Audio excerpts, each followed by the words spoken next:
Within the United States military, communication is essential between active duty members as well as between officers and their families.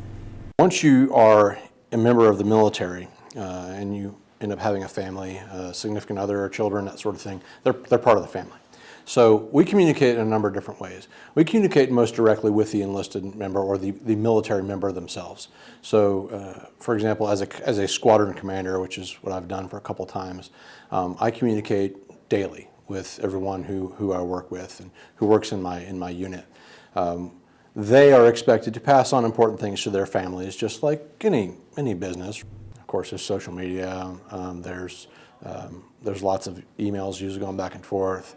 Phone calls, certainly, periodic meetings face-to-face. Communication is also essential within the ROTC program at the University of Iowa.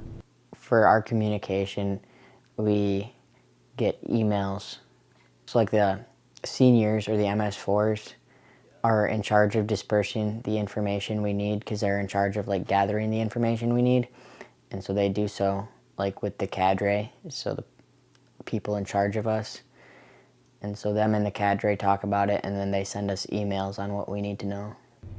Despite the availability and use of these methods of communication, there are restrictions on the information that can be relayed in certain circumstances.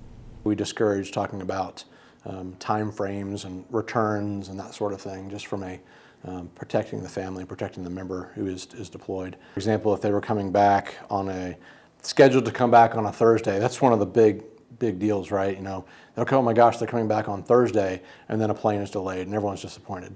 So very often we will hold off on informing people when people are coming back until they're in the air, they're on the way back, just for a lot of reasons. One is minimizing disappointment.